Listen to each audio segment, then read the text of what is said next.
Hello, my name is Brandon Jeremiah, and today we're going to learn from this presentation how image quality can be improved in order to obtain the best possible images and how to reduce patient dose by using the right technique. The 15% rule, reciprocity law, inverse, and direct square laws are all examples of how technique improves images. The 15% rule. The 15% rule describes the relationship between peak kilovoltage and milliampere seconds. This rule states that a 15% increase in kVp demands a 50% reduction in MAS in order to obtain the same exposure. Another way to express the 15% rule definition is that an image receptor dose is proportional to MAS and to kVp, leading to rules related to exposure. If there is an increase in kVp by 15%, there is an increase in image receptor dose by a factor of 2. The 15% rule states that an increase in kVp of 15% equals a doubling of the MAS. A reduction of 15% is the same as halving the MAS. With the 15% increase in kVp, there is a 10 kVp between 60 and 80 kVp. The 15% rule can be used to change contrast, change exposure time, or change exposure. The 15% rule changes contrast of an image because kVp is the main method of changing image contrast. The 15% rule can only be implemented when there is a thickness of less than 15 centimeters and kVp is less than 100. The reciprocity law. The reciprocity law of radiography states that the quality of images produced will be uniformly constant if the exposure time vary equally with the concentration of exposing radiation. The reciprocity law indicates that an image receptor that produces the same response for a given exposure is demonstrating reciprocity. For instance, the film used in cameras have very good reciprocity in the range of exposure.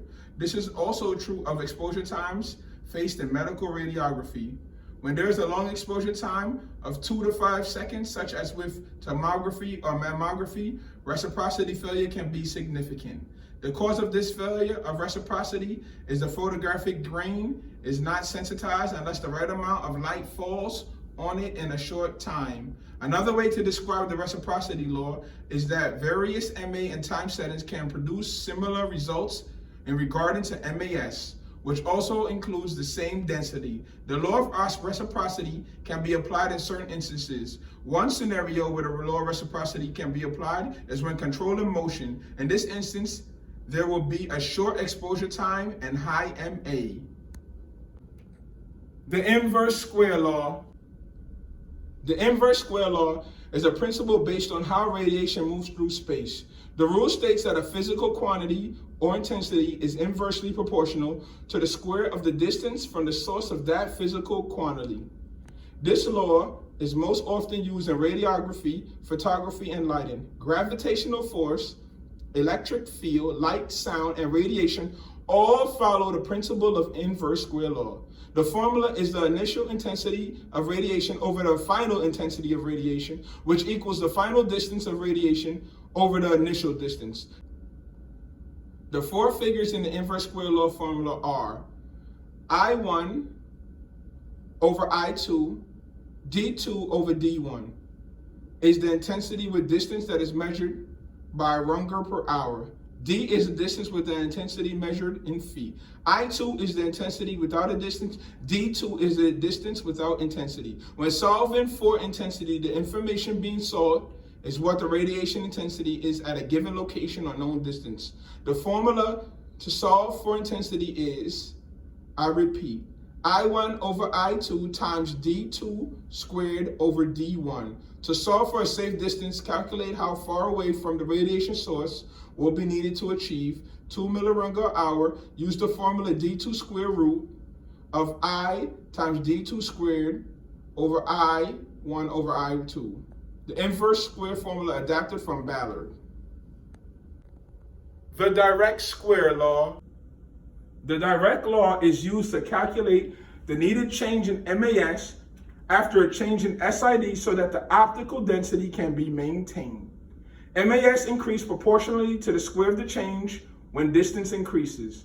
The formula for the direct square law is the original MAS over the new MAS, which equals the new distance over the original distance. The direct square law maintains exposure index and signal to noise ratio. The direct square law refers to the amount of milliamperage, and the time required to produce a radiographic density varies directly with the square of the distance. An easy way to remember this is if the SID doubles, use 4 times the original MAS. If the SID is halved, use 1/4 of the original MAS. In conclusion, we learned today that image quality can be improved in order to obtain the best possible images using the 15% rule, the reciprocity law, direct and inverse square laws. Thank you guys and have a wonderful day.